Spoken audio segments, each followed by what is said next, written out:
Mami, pwede po ba yung ginataan? Sabi ng bunso ko. Ang sabi ko naman ay oo, pwedeng-pwede. Basta itong bunso ko kapag humiling, ibibigay agad ni Aling Guningning. Kaya tumpisahan na natin sa ating mahiwagang kawali mga besh. Inilalatag ko lang itong ating mahiwagang bok choy sa ating mahiwagang kawali. Pwede rin naman yung pechay kung wala available na bok choy. Lagyan din natin ito ng eggplant at yung ating garlic. Pinupok ko lang yan mga besh. At syempre mga besh, naglagay din niya pa dyan ng medium onion. At iyan nga ay inibabaw ko.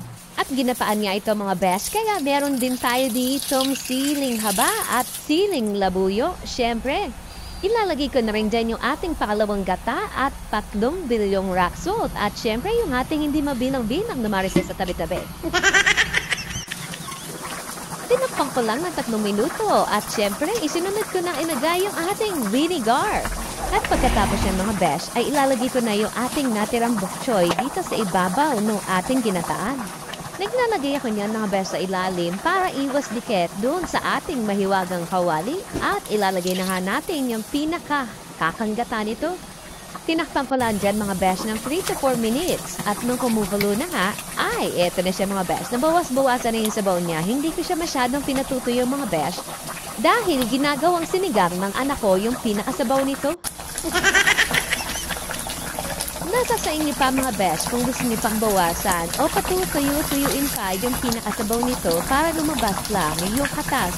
Dahil pag nakita nyo, pag ganoon ng tuyo-tuyo ay nagmamantika na lang ito. Basta't ang masasabi ko lang dito mga besh ay siguradong malalasap dahil napakasarap. O paano mga besh? Abay, itry nyo na ito at sigurado mapapa-extra rice pa kayo. Kaya't damihan na ang inyong mga sinaing. Ito na nga ang laging sambit ni Aling Guningning. Ihanda ang mainit-init na kanin at tayo nang kumain. Thank you for watching. Bye!